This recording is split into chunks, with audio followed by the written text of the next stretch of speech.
हाँ, तो आज अपन चैप्टर 3 स्टार्ट करेंगे, ह्यूमन डेवलपमेंट, जो आपकी इंडिया पीपल एंड इकोनॉमिक्स वाली जो बुक है, भारत लोक अर्थव्यवस्था वाली जो बुक है, उसका चैप्टर नंबर 3 है। और same to same chapter almost 50% same है, मैं तो मानता हूँ 70% ही मान लीजिए। वो अपन ने पढ़ लिया था चैप्टर 4 ह्यूमन डेवलपमेंट की जो बुक है आपकी, मानव भूगोल वाली जो किताब है, उसका चैप्टर 4 अपन पढ़ चुके हैं। इसीलिए मैं जानबूझ के वो चैप्टर इस चैप्टर को साथ में पढ़ा रहा हूँ। उसकी खूब सारी बातें आज भी काम आएगी और छोटा सा पार्ट में उसका इसमें जोड़ूंगा भी, इसलिए इस क्लास को पूरा देखना है कि एक सेकंड, बहुत इंपॉर्टेंट क्लास है। और मैं जो बातें बताऊंगा बिल्कुल दिमाग में फिट तो करनी है और फिट हो जाएगी, बस मेरी अकॉर्डिंग आपको पढ़ना है कैसे एग्जाम में क्वेश्चन आएंगे, क्योंकि इस चैप्टर में भी बहुत ज़्यादा फैक्ट है और आज मैंने फैक्ट उठाए हैं, ठीक है। तो बहुत ज़रूरी ध्यान से समझना, और नोट्स की बार कुछ जाएगा नहीं, ये मेरी गारंटी है। एक टेस्ट आपको जरूर देना है जो लाइव टेस्ट होता है, उसके बाद से बात कुछ बार, उसके बाद तो कुछ है ही नहीं। तो चैप्टर 3 मानव विकास ह्यूमन डेवलपमेंट अपन इसकी बात करेंगे। और ह्यूमन डेवलपमेंट इंडेक्स वगैरह में अपन पिछले उस क्लास में पढ़ चुके, जिसमें चैप्टर 4 था, हालांकि कुछ बातें मैं आज और पढ़ाऊंगा। पहले इसकी डेफिनेशन देख लेते हैं, मानव का विकास की थोड़ी सी डेफिनेशन अपन देखेंगे, और वो मैंने अपने शब्दों में बहुत ही ईजी वे में लिखी है। मानव विकास ह्यूमन डेवलपमेंट, इसका मतलब ये है, जो प्रॉपर एनसीईआरटी की डेफिनेशन है कि स्वस्थ भौतिक पर्यावरण से लेकर आर्थिक, सामाजिक और राजनीतिक स्वतंत्रता तक सभी प्रकार के मानव विकल्पों को सम्मिलित करते हुए लोगों के विकल्पों में और ज़्यादा विस्तार करना, यानी कि human development is the process of expanding people's choices and increasing their opportunities for education, health services and empowerment, मतलब सशक्तिकरण, ठीक है, सशक्तिकरण है ये, by including all types of human choices from a healthy physical environmental to economic, social and political freedom। हर तरह की आज़ादी, मतलब ये है कि विकल्पों को सम्मिलित करते हुए उनके विकल्प विस्तार करना, उनकी शिक्षा, स्वास्थ्य सेवाओं और सशक्तिकरण, यानी कि एम्पावरमेंट। इसका मतलब है अपने आप को सशक्त बनना। जैसे आप पढ़ लिख लोगे तो आप सशक्त बन जाओगे, क्यों? क्योंकि आप अपने पैरों पे खड़े हो जाओगे, कहना मतलब ये है सिंपल। कैसे कि आपकी जॉब लग जाएगी, आप खुद कमा के खाओगे, आराम से अपनी लाइफ जियोगे, अपने फैमिली परिवार को आराम सुखी से रख पाओगे। वही चीज़ उन सब अवसरों में वर्दी करना। अगर सशक्तिकरण के अवसर में वर्दी नहीं मिलेगी, अगर आप पढ़ लिख गए लेकिन आपके सामने वैकेंसी अगर नहीं है, तो फिर आप कैसे सशक्त बनोगे? इन सब प्रक्रिया को मानव विकास कहा जाता है। आपके पास में एजुकेशन होना चाहिए, हर तरह की आपके पास फैसिलिटी होनी चाहिए। और यहाँ पर विकल्पों का मतलब होता है हमारी सारी, हमें जिन जिन चीज़ों की जरूरत है, जिन जिन चीज़ों की, उनमें हमारे और ज़्यादा विस्तार होना चाहिए। लाइक एजुकेशन है, हेल्थ सर्विसेज वगैरह, क्योंकि आजकल आपको पता है, कहते हैं ना, पहला सुख निरोगी काया। अगर अपन स्वस्थ हैं तो अपन कुछ भी कर सकते हैं, वो वाली चीज़ है। तो बहुत ईजी है ना मानव विकास। तो ध्यान रखना, पहली बात है कि स्वस्थ भौतिक पर्यावरण, मतलब जो हमारा एनवायरनमेंट है वो बिल्कुल प्योर होना चाहिए। उसके आसपास में जैसे पॉल्यूशन बहुत ज़्यादा होता है, ये गंदगी वगैरह ये नहीं होना, डिस्टर्बेंस इतना नहीं होना चाहिए, पॉल्यूशन नहीं होना चाहिए। यहाँ से लेकर आर्थिक, सामाजिक, जितने भी राजनीतिक, हर तरह से। आर्थिक का मतलब हमारे पास रोजगार के अवसर भी होने चाहिए, एम्प्लॉयमेंट भी मिलना चाहिए। सामाजिक मतलब समाज में हमारी एक वैल्यू होनी चाहिए, ऐसा नहीं कि भाई ऊंच नीच के भेदभाव वगैरह हो रहे हो। राजनीतिक समझते हो, पॉलिटिकल में हमारे पास फ्रीडम होना चाहिए कि हम हमारी जो चाहें जिस नेता को चुन सकें, हम चाहें जिस सरकार को वोट कर सकें, जो हमें अच्छा लगता है, जो हमारे ठीक है, हम चाहें तो खुद भी खड़े हो सकते हैं। मतलब हर तरह की पॉलिटिकल फ्रीडम भी हमारे पास होनी चाहिए। ये सब बातें तो ईजी है मानव विकास की डेफिनेशन। तो और अब जो मैंने एक क्वेश्चन लिया बहुत टॉप लेवल का, जो इस चैप्टर का ज़बरदस्त बेस है, अगर ये पढ़ लिया तो ऑलमोस्ट चैप्टर कवर है। और 100% ये क्वेश्चन वेरी इंपॉर्टेंट है और ये एग्जाम में आने के पूरे चांस है। यहाँ से ढेरों क्वेश्चन आएंगे, कैसा भी क्वेश्चन आ जाए। और आपके इन फ्यूचर में तो इतना काम का है जिसकी हद नहीं है, ठीक है, बहुत काम का है। कुछ आंकड़े बदल सकते हैं 2021 की आगे आई तो, लेकिन अभी अपन को 12th के बेस पर ज़बरदस्त काम करना है। वर्ष 2011 की जनगणना के अनुसार भारत की कुल साक्षरता है, वो आपको पता है 74.04%। ये 2011 के आंकड़े आपके यही आएंगे अपने, अभी यही चल रहे हैं अभी तक, ठीक है। तो ध्यान रखना 74% हमारी कुल साक्षरता है, टोटल लिटरेसी, ठीक है। एग्जाम में क्वेश्चन क्या आएगा कि भारत में 2011 के स्त्री साक्षरता के स्थानीय प्रारूप की विवेचना कीजिए और इसके मेन क्या कारण हैं वो बताना है। And discuss the local pattern of female literacy in India in 2011 and explain the reason responsible for it. और क्या कारण है कि जो ये स्त्री साक्षरता है, जो फीमेल की लिटरेसी वो कम है, कहीं ज़्यादा है, क्या मामला है, इसकी क्या वजह, अपन पढ़ेंगे। बहुत शानदार तरीके से पढ़ाऊंगा 3.2 में, ठीक है। तो पहली बात तो ये आपको पता होना चाहिए 1 मार्क्स में कि भारत की टोटल जो है साक्षरता दर कितनी है, 74.04%, ओके। और उनमें स्त्रियों की कितनी है, तो महिलाओं की 65.046% है, 65.46%, वेरी इंपॉर्टेंट है। 101%, दोनों बातें वेरी इंपॉर्टेंट थी। 65.46% लिटरेसी रेशियो फीमेल का, और टोटल का मतलब ओवरऑल महिला पुरुष दोनों को मिला के, जिसको एवरेज बोला जाता है, टोटल इंडिया का पूछे तो वो है 74.04%। अब अपन टोटली और सिर्फ बात करेंगे महिलाओं की, स्त्री की, वुमेन्स की। पहला क्वेश्चन अपने लिया है कि भारत में स्त्री साक्षरता के स्थानिक प्रतिरूप में निम्नलिखित महत्वपूर्ण कुछ बिंदु हैं। The following are important among the spatial pattern of female literacy in India. अब मैंने इसको 3 पोर्शन में बांटा है, लेकिन सारे याद नहीं करने, फिर सुन लेना। मैंने तो आपको सारे स्टेट और जो यूनियन टेरिटरी हैं, मतलब पूरे राज्य और केंद्र शासित प्रदेशों को सारा लिख दिया 3 पोर्शन में, लेकिन आपको सारे याद नहीं करना है। सिविल सर्विसेज में भी सारे याद नहीं करते, आप क्यों याद करोगे? ठीक है, रिटन एग्जाम है आपका भी, सिविल सर्विसेज में भी रिटन एग्जाम होता है। मिनिमम 3 या लास्ट 4 स्टेट बस, हाईएस्ट सबसे ज़्यादा, मिड और एंड वाले, मतलब मोस्टली 3 में याद कर लोगे तो 9 स्टेट याद करने हैं बस। मैंने इसको डिवाइड किया है उच्च स्तरीय साक्षरता वाले प्रदेश, state with high level of literacy, जिसमें हम बात करेंगे 80% से अधिक जिनकी लिटरेसी रेट है, मोर देन 80%। ध्यान से सुनना, 80% से अबव वाले परसेंटेज रखने वाले ऐसे हमारे स्टेट कौन कौन से हैं भारत में, जिनकी 80% से ऊपर साक्षरता दर है, लिटरेसी रेट है, वो देखना है। पहला, केरल में 91.98%, मिजोरम में 89.40%, गोवा में 81.84%। बस 3 याद कर लेना। एक अंडमान निकोबार का जरूर कर लेना, क्योंकि ये यूनियन टेरिटरी है। वैसे तो लक्षद्वीप है, चंडीगढ़ भी है, लेकिन 1-2 या भी याद हो जाए तो ठीक है। स्टेट 3 लिखे हैं, या फिर 2 कर लेना, केरल और मिजोरम, तो ही बहुत है। गोवा वैसे याद हो जाए तो ठीक है। दोनों 80 की रेशियो में 91.98 है, ठीक है, और ये 89.40% है। वैसे अपन इनमें करें तो 81.84 तो अंडमान निकोबार का है, और चंडीगढ़ का 81.38%।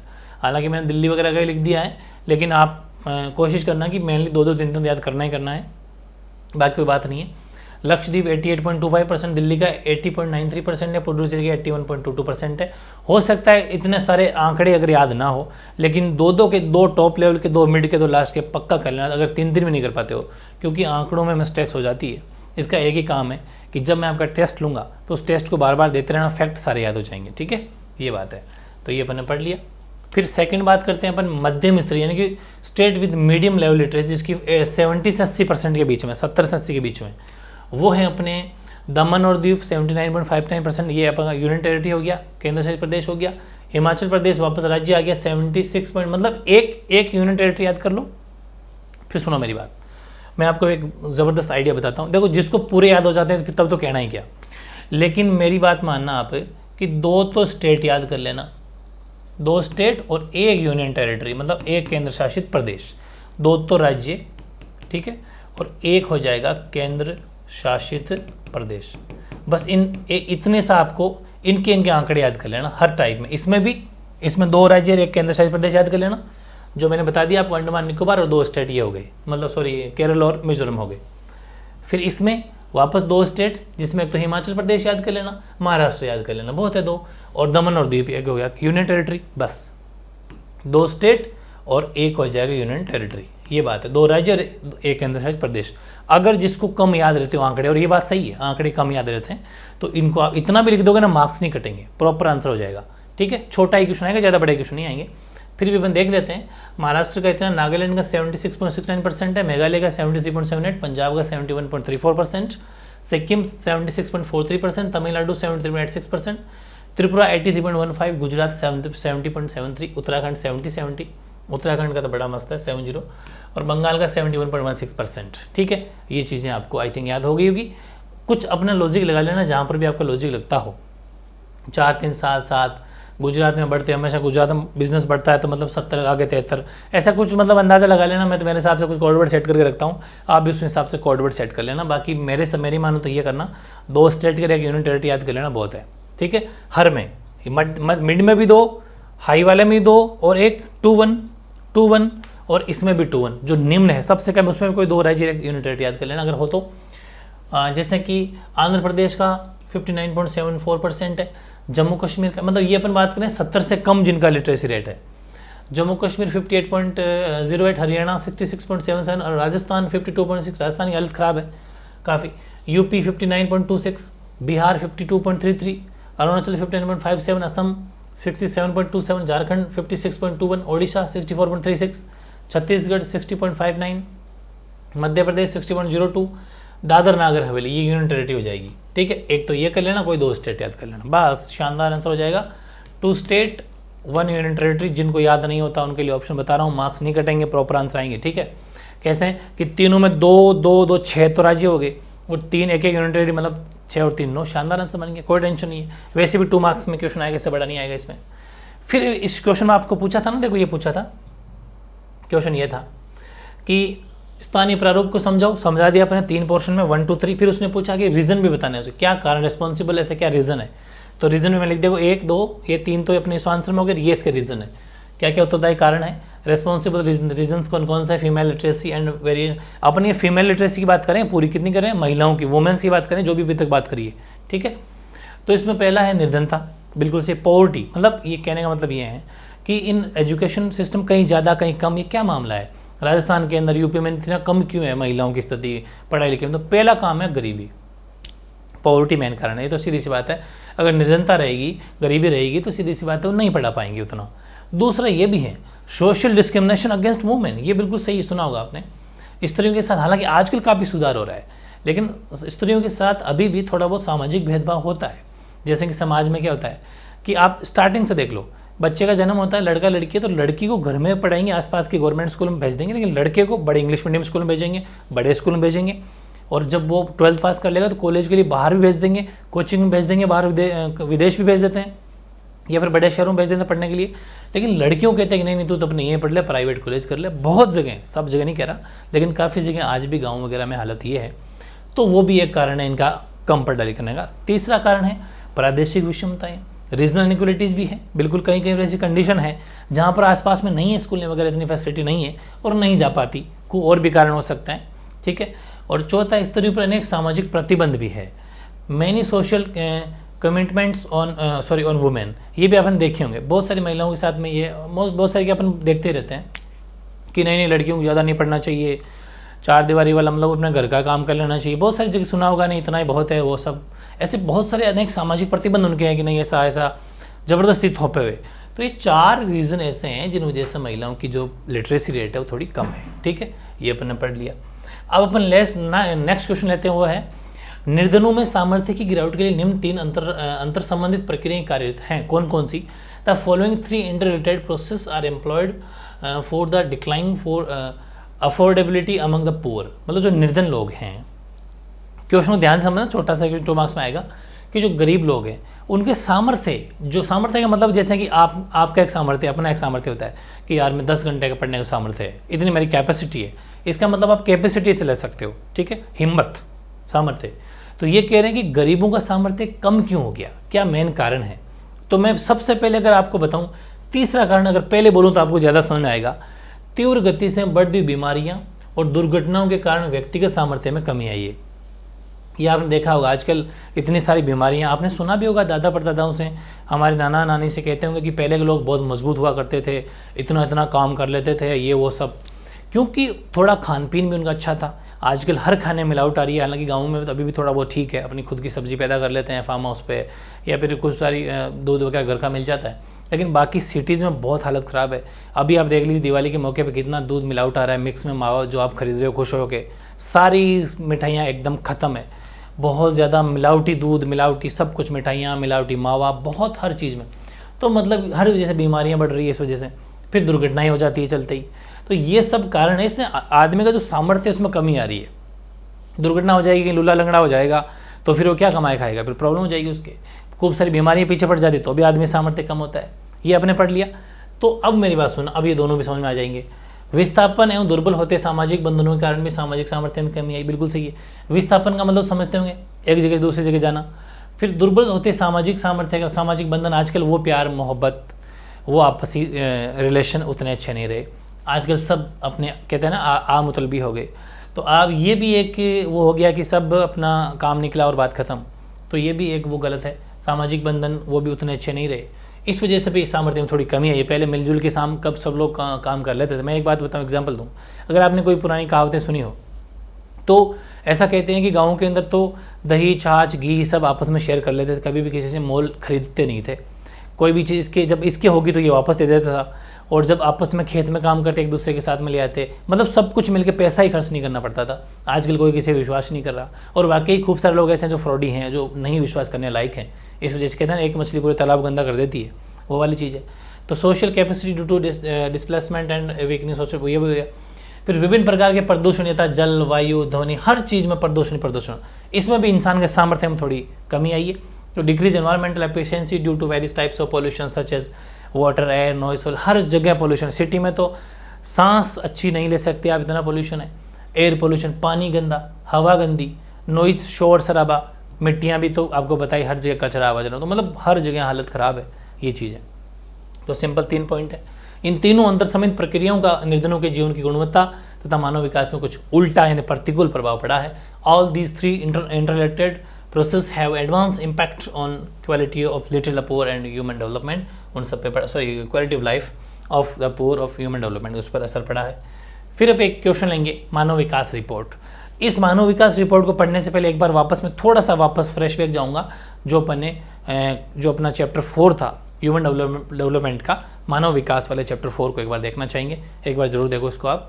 मैं आराम से एक एक चीज़ को लिखाऊंगा। ह्यूमन डेवलपमेंट इंडेक्स, ठीक है, ह्यूमन डेवलपमेंट इंडेक्स। हिंदी बोलेंगे तो मानव विकास सूचकांक। बहुत इंपॉर्टेंट टॉपिक, ये क्या है, कैसे, कौन जारी करता है, वो बात अपन सीखेंगे। इस टॉपिक को बड़े ध्यान से आपको समझना है। एक्चुअल में जैसे पूरे संसार के एक तरीके से ऐसा मान लीजिए यूएनओ, एक यूनाइटेड नेशन ऑर्गेनाइजेशन, संयुक्त राष्ट्र संघ, जो सब पे निगरानी रखता है पूरे संसार पे, पूरे वर्ल्ड में जितने भी कंट्रीज़ हैं, कि कौन गरीब हैं, कौन अमीर हैं, किनका डेवलपमेंट हो रहा है, किनका नहीं हो रहा। तो उन्हीं की एक ट्रस्ट संस्था, एक इंस्टीट्यूट है, और वो है यूएनडीपी। पूरी बात समझनी है, यूएनडीपी। इंग्लिश फुल फॉर्म अगर अपन करें तो United Nations and development programme, ठीक है, डेवलपमेंट प्रोग्राम, ये इसकी फुल फॉर्म हो जाएगी। इंपॉर्टेंट है दोनों। हिंदी में बोलते हैं इसको संयुक्त राष्ट्र विकास कार्यक्रम, ये इसकी फुल फॉर्म हो जाएगी। बहुत ही ज़्यादा इम्पोर्टेंट है यूएनडीपी। तो यूएनडीपी जो है वो दो इम्पोर्टेंट इंडेक्स जारी करता है, जो एक्चुअल में मानव के विकास का मापन करता है। फिर सुनना, ह्यूमन डेवलपमेंट का मेजरमेंट करता है, उसके 2 इंडेक्स हैं। यूएनडीपी जारी करता है, एक करता है ह्यूमन पॉवर्टी इंडेक्स, ठीक है, यानी कि मानव गरीबी सूचकांक, मानव गरीबी सूचकांक, और एक हो गया मानव डेवलपमेंट इंडेक्स, मानव विकास सूचकांक। 2 है ये। तो खैर इसे ज़्यादा इंपॉर्टेंट नहीं कि कौन देश गरीब है, वो अभी आंकड़े बता दो, उनसे अगर नीचे जा रहा है डेटा से, अगर उस वैल्यू से कम जाए तो गरीब कंट्री में आता है। लेकिन मेन ये है मानव विकास सूचकांक, ये भी यूएनडीपी ही जारी करता है। तो यूएनडीपी 2, 1 और 2 दोनों ही किसके लिए जारी करता है? ह्यूमन के विकास के, यानी कि मानव के विकास के मापन के लिए, ठीक है, यानी कि मानव विकास के मापन हेतु, ठीक है, फॉर ह्यूमन डेवलपमेंट मेजरमेंट। बहुत इंपॉर्टेंट है, एलओपी कर लेना भाई, LOP for human development measurement, ठीक है। यह आपको वेरी इंपॉर्टेंट चीज़ नोट करनी है, ऐसी की ऐसी। इसके लिए यूएनडीपी 2 इंडेक्स जारी करता है, मानव गरीबी सूचकांक और मानव विकास सूचकांक। बात करेंगे मानव विकास सूचकांक की, कि ये मानव विकास सूचकांक कब से चालू है या कब से जारी किया जा रहा है। तो वेरी इंपॉर्टेंट नोट करेंगे आप, एक बंदा पाकिस्तान का है और एक बंदा भारत का है। क्या कहा मैंने? एक बंदा पाकिस्तान का, जिनका नाम है, अभी पिछली क्लास में मैंने पढ़ लिया था, महबूब उल हक। कौन से उल हक? महबूब उल हक। ये तो है पाकिस्तान के, ठीक है, पाकिस्तान। और एक जने हैं अमर्त्य सेन, ये अपने इंडिया के। इन दोनों ने सबसे पहले मान लीजिए शुरुआत जो की थी 1990 से शुरुआत की थी। 1990 के अंदर दोनों ने मिलके ये इंडेक्स जारी करना शुरू किया था और फिर यूएनडीपी कंटिन्यू वहीं से ये इंडेक्स जारी करती है। अगर आप देखना चाहेंगे इनकी फ़ोटो या इनकी शक्ल तो ऐसे कुछ दिखते हैं अपने। ये तो हो गए महबूब उल हक, ठीक है, और ये अपने हो गए अमर्त्य सेन। ये दोनों हैं, ठीक है, ये अपने इंडिया के हैं अमर्त्य सेन, और वो हैं ये हैं महबूब उल हक पाकिस्तान के। दोनों ने मिलके ये जो मानव विकास सूचकांक 1990 में शुरू किया था, जो आज तक यूएनडीपी मतलब इसको कंटिन्यू हर साल इसकी रिपोर्ट है वो हमें भेजती है, ठीक है। चलो अब इनकी बात तो हो गई, जो आपको नॉलेज इनका होना ही चाहिए इतना तो वो अपने बात कर ली। अब अपन बात करेंगे थोड़ी सी और फैक्चुअल चीज़ों की, कि अभी जो इसमें क्या हालात चल रहे हैं। हर साल ध्यान रखना, ये जो मानव विकास रिपोर्ट है हर साल हर वर्ष जारी की जाती है। एक छोटी सी बात और लिख देता हूँ मैं आपको, कि जो HDI वैल्यू है, HDI वैल्यू वो हमेशा 0 से लेके 1 के बीच निकाली जाती है। पूरी बात ध्यान से समझना, 0 से लेके 1। HDI वैल्यू का मतलब है ह्यूमन डेवलपमेंट इंडेक्स की जो वैल्यू है, HDI का जो मान है, मानव विकास सूचकांक का मान, वो 0 से 1 के बीच में रखा जाता है। 0 से 1 के बीच। अगर हम जितने 1 के निकट होंगे, 1 के नियर होंगे, 1 के निकट का मतलब नियर, जितने ज़्यादा 1 के नियर होंगे उसका उतना ही ज़्यादा डेवलपमेंट कंट्री के अंदर आएगा। वो कि वो कैसे लिखा जाएगा कि वो देश कैसे हैं, वो देश डेवलप्ड है। वेरी इंपॉर्टेंट है, इसको भी आप ध्यान रखना। उतने ज़्यादा हम विकसित कहलाएंगे, डेवलप्ड कहलाएंगे, या फिर अच्छे देश कहलाएंगे कि उसकी HDI जितना ज़्यादा 1 के पास जाएंगे, जितने ज़्यादा 1 के पास जाएंगे, ये 1 है, जितने 1 के पास जाएंगे। तो वेरी इंपॉर्टेंट चीज़ आपने सीखी, बहुत इंपॉर्टेंट है। ये भी साइड में आपको लिखना है कि जितने ज़्यादा हम 1 के पास जाएंगे उतना ही ज़्यादा किसी भी देश का HDI अच्छा माना जाता है, ठीक है। अब मैं बात करता हूँ और वो और भी ज़्यादा इम्पोर्टेंट है, और वो है HDI रिपोर्ट। HDI रिपोर्ट एक तो बात करते हैं अपन 2020 की, जो आपकी NCERT बुक में दे रखी है, और एक अभी 8% जो जारी हुई है 2021 की, वो भी मैं आपको बता देता हूँ नॉलेज के लिए और आगे कॉम्पिटिटिव एग्जाम की तैयारी करने के लिए, ठीक है। HDI रिपोर्ट जो 2020 के अंदर आई थी, उसमें जो इंडिया है, इंडिया की जो पोजीशन थी वो 131 थी। मतलब हम 131वें पोजीशन पे हैं पूरे वर्ल्ड के देशों में। जब यूएनडीपी जारी करता है 191 कंट्री का, उस 191 में से 131वें नंबर पर हम हैं। मतलब बहुत स्थिति खराब है। ये हमारा 131वां पोजीशन हमारा था। बात करता हूँ मैं आपके 2021 रिपोर्ट की, जो कि 8 सितंबर, वेरी इंपॉर्टेंट है, 8 सितंबर 2022 को जारी की गई थी। कब जारी की थी? 8 सितंबर 2022, मतलब अभी कुछ 5-7 दिन पहले, जिसके अंदर जो इंडिया की पोजीशन है वो हम एक और स्थान पिछड़ गए और हम इस बार 132वें स्थान पर है, 132। ये भी वेरी इंपॉर्टेंट है, 132वें स्थान हमारा नंबर है। 2020 के अंदर हम 131 में थे, ठीक है। हालांकि ये दोनों ही इंपॉर्टेंट आपके लिए, ये भी थोड़ा सा साइड में लिख लेना क्योंकि ये करंट से जुड़ा हुआ है। अब बात आती है कि जब ये रिपोर्ट जारी हुई थी, उस पर तो ज़्यादा फोकस नहीं करना, वो तो पुरानी हो गई, उतना सा आपके ज़्यादा नहीं पूछा जाएगा, इसमें पूछा जा सकता है। और अगर मैं इसकी और बात करूं तो मैंने कहा था कि 0 से लेके 1 की बीच में अपन HDI वैल्यू निकालते हैं, ठीक है। HDI जो मान है वो 0 से 1 के बीच निकालते हैं।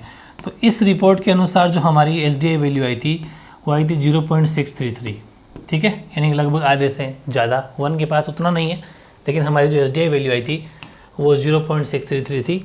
हाँ, तो आई थिंक हालांकि आपकी ये वाली क्लास, ये वाला वीडियो देखा हुआ था, लेकिन मैं चाह रहा था कि आपके थोड़ा सा एक बार वापस रिकॉल हो जाए। कोई बड़ी बात नहीं है, 5-7 मिनट देखना, तो एक बार वापस रिकॉल हो गया, वापस से पीछे नहीं जाना पड़ा। अब वापस आते हैं, मानव विकास रिपोर्ट थोड़ा सा पढ़ लेते हैं, समझ में तो आपको सारा आ गया कि 1990 में जो संयुक्त राष्ट्र विकास कार्यक्रम यूएनडीपी है द्वारा प्रथम मानव विकास रिपोर्ट जो है वो उसका प्रकाशन किया गया। मानव विकास रिपोर्ट का प्रथम प्रकाशन कब किया गया? 1990। किसके द्वारा किया गया? यूएनडीपी, मानव विकास संयुक्त राष्ट्र विकास कार्यक्रम। ह्यूमन डेवलपमेंट रिपोर्ट कब जारी की? सबसे पहले 1990 में फर्स्ट रिपोर्ट जारी की गई। ठीक है, किसके द्वारा? यूनाइटेड नेशन डेवलपमेंट प्रोग्राम, यानी कि प्रोग्राम की स्पेलिंग ठीक नहीं आ रही, प्रोग्राम यानी यूएनडीपी। और ध्यान ही रखना है, एग्जाम में 3 क्वेश्चन बनेंगे इतनी सी दूर में। यूएनडीपी की फुल फॉर्म एक, यूएनडीपी ने फर्स्ट रिपोर्ट कब जारी की? 1990 के अंदर 1990 में। ठीक है, ये दोनों बातें आपको याद करनी है। प्रथम रिपोर्ट थी मानव विकास की प्रथम रिपोर्ट 1990 में, और उसकी फुल फॉर्म और ये भी हो सकता है किसके द्वारा? तो यूएनडीपी की फुल फॉर्म 3 बन गए। कब, किसके द्वारा और यूएनडीपी की फुल फॉर्म, 3 क्वेश्चन तैयार हो गए। फिर अगला, तब से ये संस्था प्रति वर्ष हर साल विश्व मानव विकास रिपोर्ट को प्रकाशित करती आ रही है। ठीक है, हर साल, तब से लेके 1990 से लेके since then this organization has been published the world human development report every year. हर साल आपको ये रिपोर्ट जारी करती है अपने। इससे पता क्या चलता है? ये रिपोर्ट न केवल मानव विकास को परिभाषित करती है कि इंसान का कितना डेवलपमेंट हो रहा है, ह्यूमन डेवलपमेंट कितना, न केवल सिर्फ उसकी डेफिनेशन उसको डिफाइन करती है, बल्कि उसके सूचक में संशोधन और परिवर्तन भी लाती है। ऐसा नहीं है कि जैसे किसी देश का, मैंने कहा था ना 1 के जितना पास हो वो सारी बातें वही बता दी। तो अगर किसी देश का मानव विकास ठीक हो रहा है तो ये उसकी जांच करेगी कि किसी का क्यों नहीं हो रहा है तो ठीक है, जिसमें नहीं हो रहा तो उसमें कुछ चेंजेस भी करने की कोशिश करती है यूएनडीपी, उस पर नज़र रखती है और क्या वजह से कौन सी बीमारियाँ ऐसी फैल रही है या फिर क्या एजुकेशन सिस्टम कम है क्या है, तो उसकी थोड़ा हेल्प भी करती है। ठीक है, अभी तो परिकलित स्कोरों के आधार पर विश्व के देशों का कोटिक्रम भी बनाती है, ये तो है ही। और रैंकिंग सिस्टम, कोटिक्रम का मतलब है रैंक, हमारी 130वें रैंक पे 132, 131, वो सारी बातें, तभी उसको बोलते हैं कोटिक्रम, ये भी यही बताता है। ठीक है, तो this report not only defines human development and revises and changes its indicators but also ranks the countries of the world on the basis of calculated scores। उसमें अपन को बताती है, इजी सा 2 मार्क्स में आता है, तो आपको परफेक्टली इसका आंसर लिख देना है। फिर है what was the main features of the 1993 human development report of the, अब बात करें पर 1993 ह्यूमन डेवलपमेंट, कुछ खास बातें थी इस रिपोर्ट की, कुछ खास बातें थी। जो 1993 वाली जो रिपोर्ट थी ना, इसकी कुछ खास बातें हैं जो अपन थोड़ा देखना चाहेंगे, जो यूएनडीपी ने जारी करी थी। संयुक्त राष्ट्र विकास कार्यक्रम यूएनडीपी की 1993 की जो मानव विकास रिपोर्ट है, उसकी क्या मुख्य विशेषताएं क्या थी, कुछ खास बातें थी, अभी बताता हूँ। लेकिन उससे पहले मैंने कुछ बातें लिखी है, कहीं साइड में लिख लेना, काम आएगी। अभी अपन ने पूरी बातें वैसे पढ़ ली। 2018 के अंदर जो अपना HDI स्कोर था, HDI वैल्यू, ठीक है, मतलब कि मानव विकास जो इंडेक्स है, मानव विकास सूचकांक मूल्य, जिसको अपन बोलते हैं सूचकांक मूल्य, उसमें जो रैंकिंग थी हमारी वो 2018 में 130 थी 189 में से। 2019 में अपनी 189 में से 129 थी, 2020 में 189 में से 131 थी, और 2021 में हमारी, अभी मैंने बताई दी आपको सारी बातें, 191 में से 132 थी। यहाँ 189 चल रहा था, लेकिन यहाँ 2 बढ़ गए हैं, 191 में से 132 अपनी रैंक आई है, अपन भी एक बढ़ गए, कोई बात नहीं है ना, तो मामला गड़बड़ी थोड़ा। ये चीज़ें कहीं साइड में लिखना 1 मार्क्स में अगर आपको कहीं कोई आई तो, क्योंकि कॉम्पिटेटिव एग्जाम की बात है, लेकिन अपन को जानना जरूरी है। ठीक है, फिर अपन बात करते हैं नेक्स्ट, वो है इसकी, अपन बात की 1993 कुछ खास बातें, क्या विशेषताएं थी उसके बारे में अपन बात करते हैं। जैसे पहला पॉइंट है तो ये कि 1993 की संयुक्त राष्ट्र विकास कार्यक्रम द्वारा प्रस्तुत मानव विकास रिपोर्ट के अनुसार क्या है वो बात देखते हैं अपन। According to human development report of 1990 presented by the United Nations development programme, वो ये है कि प्रगामी लोकतंत्रीकरण, जो आगे लोकतंत्रीकरण में मतलब मेन डेमोक्रेशन पे ध्यान देना है, प्लस बढ़ता लोक सशक्तिकरण, मानव विकास की न्यूनतम दशाएं, ये हमें एक चीज़ इन्होंने ये रखी थी, जो उस दिन सब शब्दों के बारे में आप जानते हैं।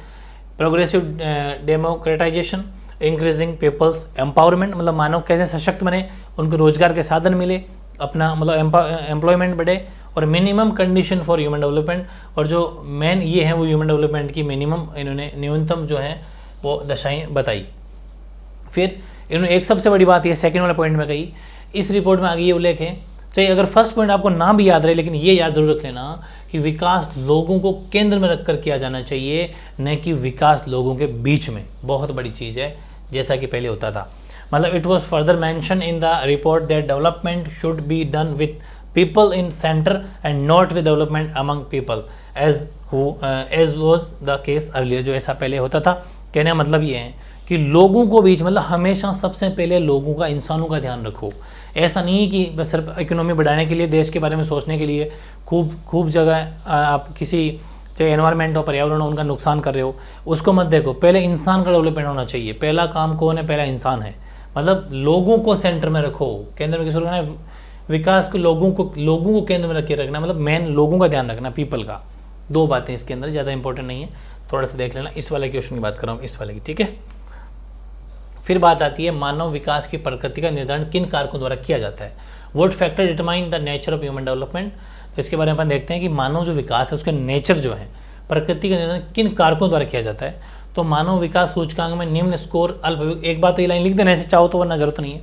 आपको पता है मैंने कहा था जितना कम हमारा HDI होगा, HDI मानव विकास सूचकांक, ह्यूमन डेवलपमेंट इंडेक्स, वो अगर निम्न स्कोर है तो हम कहेंगे इसका अल्प विकास हुआ है, थोड़ा विकास हुआ है। लो score in human development index indicates under development, वो भी डेवलपमेंट के अंडर, अभी वो पूरा विकसित नहीं है। एक चीज़ तो ये। अब अपना आंसर यहाँ से स्टार्ट होता है, वो एक लाइन थोड़ी ऐसे ही मतलब लिख देना अच्छे आंसर के लिए, बाकी आंसर यहाँ से स्टार्ट होगा कि मानव विकास की प्रकृति को निर्धारण करने में मुख्यतः कौन कौन से कारक, उसने बात की थी ना, फैक्टर। तो उसमें पहला जो कारक है, मैं एक बार कलर चेंज करता हूँ पेन का, पहला है वो ऐतिहासिक कारक है, दूसरा है सामाजिक सांस्कृतिक कारक, ठीक है, यानी कि जो पहला है वो हिस्टोरिकल फैक्टर है, सेकेंड है सोशल कल्चरल फैक्टर है, तीसरा है कुछ प्रॉब्लम्स है और आगे बात करेंगे, सामाजिक समस्याओं संबंधित कुछ कारक है, फिर राजनीतिक कारक है, सोशल प्रॉब्लम से रिलेटेड कोई कारक है, और एक है पॉलिटिकल फैक्टर। ये 4 कारण मेन है जो किसी भी मानव विकास की प्रकृति को निर्धारण करते हैं। अगर ना पढ़े भी हम थोड़ा देखें, ऐतिहासिक का मतलब है जो हमारा इतिहास, उपनिवेश, हम किसके गुलाम थे, किसके उपनिवेश थे, ठीक है, किसके कॉलोनियल थे हम, किसके कॉलोनियलिज्म थे हम, मतलब किसके कॉलोनी यहाँ मतलब हम थे। और दूसरा साम्राज्यवाद, एम्परलिज्म, ये भी साम्राज्यवाद का जो मतलब समझते होंगे, अपना एम्पायर फैलाना, उसके लिए कुछ अलग अलग सिस्टम अपनाना। नव साम्राज्यवाद और कुछ नए साम्राज्य, मतलब नए एम्पावरमेंट का, न्यू एम्परलिज्म। ये 3 कारक तो हमारे ऐतिहासिक है, ठीक है। दूसरा है सोशल कल्चर का मतलब है जैसे कि सामाजिक सांस्कृतिक, मतलब जैसे किस प्रजाति से, ये भी अपन देखे होंगे, धर्म, प्रजाति, उसमें जो अलग अलग आपको पता है ना हर चीज़ें होती है, उस अकॉर्डिंग भी मानव का विकास पर फर्क पड़ता है, क्योंकि अपना अपना अलग अलग कल्चर है। वहाँ पर कोई गवर्नमेंट भी ज़्यादा कुछ नहीं कर सकती, उनका कल्चर है, उनका पहनावा है, उनका प्रजाति, धर्म, वो सब कारण होते हैं, उन अकॉर्डिंग उनका डेवलपमेंट होता है। क्योंकि खूब सारी जगह ऐसा है कि वहाँ पर क्या कहेंगे, इतना ही बच्चों को नहीं पढ़ा सकते, हम इतना ही पढ़ाएंगे, कोई कहीं पर कहेंगे नहीं हमारे यहाँ कल्चर इतना ही है, हम आगे पढ़ा ही नहीं सकते, मतलब हर तरह से रिलेटेड बातें हैं, वो समझ रहे होंगे आप। फिर सामाजिक समस्याओं संबंधी कारक भी कुछ, जैसे कि अपराध है, आतंकवाद है, युद्ध है, इस वजह से भी किसी इंसान का डेवलपमेंट डिस्टर्ब होता है, देखा होगा। अगर लड़ाई हो गई, आतंकवाद फैल गया तो कहाँ विकास होगा वहाँ पर, ठीक है, चोरी डकैती होगी। फिर राजनीतिक कारक है, सरकार अच्छी होनी चाहिए, अच्छी पॉलिसियाँ लेके आनी चाहिए, करप्शन कम होना चाहिए, ये सब इसमें आ जाते हैं। राज्य की प्रकृति, ठीक है, वो कैसा काम कर रही है, लोगों के लिए कुछ कर रही है नहीं कर रही, या फिर हर 5 साल बाद में सरकारें बदल रही है सिर्फ। फिर सरकार का स्वरूप बदलना, स्वरूप कैसा है, और सशक्तिकरण का अभाव, ठीक है, ये सब बातें इसमें आ जाती है। ये सब निर्णायक भूमिका इसमें बिठाते हैं, ठीक है। सोशल कल्चर में ये हो जाएगा कि such discrimination on the base of race, religion, sex and caste etcetera, factors related to social problems such as crime, terrorism and war. And political factor की बात करें तो example nature of state, form of government and lack of empowerment play decisive role. अब मेरी बात सुनना, अगर आपको इसके अंदर की बातें 1-2 भी याद रह जाती है तो ही बहुत है। जैसे कि पहला कारण था ऐतिहासिक, उसमें आप उपनिवेशवाद लिख देना कि हम किसके कॉलोनी थे, हम किसके कॉलोनिज्म थे, मतलब हम किसके गुलाम थे, उपनिवेश किसके उपनिवेश थे, एक और कोई बात नहीं रहता। सामाजिक सांस्कृतिक देना, प्रजाति, धर्म, लिंग, 2-3 याद रह जाएंगे। तीसरा जो है वो है सामाजिक समस्या संबंधित, उसमें आप अपराध, आतंकवाद इजीली याद रह जाएंगे। राजनीतिक में राज्य की प्रकृति याद रख लेना, सरकार का स्वरूप 1-2 बस, ज़्यादा नहीं। लेकिन मेन हेडिंग मत भूल जाना, ऐतिहासिक यानी हिस्टोरिकल, सामाजिक सांस्कृतिक यानी कि सोशल कल्चरल, सामाजिक समस्याएं, सोशल प्रॉब्लम्स, और राजनीतिक 4 पॉलिटिकल, चारों फैक्टर के नाम याद रख लेना तो भी बहुत है, ठीक है, ये हो गया। फिर लास्ट एक छोटा सा क्वेश्चन लिया मैंने, मानव विकास की कुंजी, की ऑफ ह्यूमन डेवलपमेंट, छोटा सा 1 मार्क्स में आ जाए तो सीधी सी बात है, मानव विकास की कहते हैं ना कुंजी, मतलब मेन चीज़ क्या है, कुंजी क्या है, समृद्ध संसाधन आधार, संसाधन समृद्ध होने चाहिए और उसका एक आधार समृद्ध होना चाहिए। इन संसाधनों तक सभी वर्ग के लोगों की पहुंच होनी चाहिए। अब कह दिया साहब स्कूल खोले शानदार, क्या सभी बच्चे पढ़ पा रहे हैं वहाँ पर? हर गरीब से लेके अमीर तक हर बच्चा वहाँ पर पढ़ना चाहिए। इसके लिए कैसा भी गवर्नमेंट फैसिलिटी करनी चाहिए, तब मतलब संसाधन होने चाहिए अच्छे, पहली बात संसाधन अच्छे हो, लेकिन वहाँ तक गरीब या हर लोगों की पहुँच भी होनी चाहिए, वहाँ तक पहुँचने भी चाहिए। Rich resource base and access to these resources by all section of the people. दूसरा, जिसके कारण भूख, गरीबी, ठीक है, भूख है, गरीबी है, अज्ञानता, निरक्षरता जैसी प्रबलताओं से मुक्ति ही मानव की कुंजी है। पहली बात तो ये है कि अच्छे संसाधन, रिसोर्सेज अच्छे होने चाहिए, समृद्ध होने चाहिए, ठीक है। दूसरी बात, उसके साथ में भूख, गरीबी, अज्ञानता, इन सब से मुक्ति मिलनी चाहिए। ये सब नहीं होना चाहिए, बस वही मानव विकास की कुंजी है। अगर अच्छे पढ़ लिख गए, गरीबी, भूखमरी खत्म हो गई, गरीबी खत्म हो गई, अज्ञानी ने सब पढ़ लिख गए, कोई निरक्षर नहीं है, तो फिर कोई टेंशन नहीं, इसका मतलब मानव का विकास हो रहा है, ठीक है। ये सब हो गया, यानी कि therefore freedom from hunger, poverty, ignorance, illiteracy and other of domination is the key to human development. तो ये है की टू ह्यूमन डेवलपमेंट, मानव विकास की कुंजी। आई थिंक आज की क्लास आपको मज़ा आया होगा, कुछ अपने फैक्चुअल बातें पढ़ी। अब एक क्लास और होगी इसकी, मैं चाह तो रहा था कि एक में ही पूरा कर दूं, लेकिन बहुत ज़्यादा बड़ा वीडियो हो जाता, बड़ी क्लास हो जाती, और कुछ फैक्ट भी ज़्यादा थे, तो ज़रूरी है कि थोड़ा सा 2 टुकड़ों में पढ़ा जाए इसको। सेकंड भी थोड़े से फैक्ट होंगे, थोड़ी सी थ्योरी होगी, उसके साथ ही चैप्टर अपना कंप्लीट हो जाएगा। तो दोनों बुक के एक साथ चैप्टर आपको जरूर कहते हैं ना कि कंपेयर करके पढ़ना, दोनों को एक साथ पढ़ना। आपकी जो ह्यूमन डेवलपमेंट थी, मानव विकास जो बुक थी, उसका चैप्टर नंबर 4, और जो इंडिया पीपल एंड इकोनॉमी जो भारत, लोग और अर्थव्यवस्था है, उसका भी चैप्टर नंबर चैप्टर नंबर 3। इन दोनों चैप्टर को एक साथ पढ़ना है। और भी 2 चैप्टर और हैं, उनको भी अपने साथ पढ़ेंगे दोनों बुकों को। तो ये ज़रूरी है, क्योंकि खूब सारी बातें आपको थोड़ी रिवाइज हो जाएगी उस बुक से, इस बुक से, ठीक है। ओके।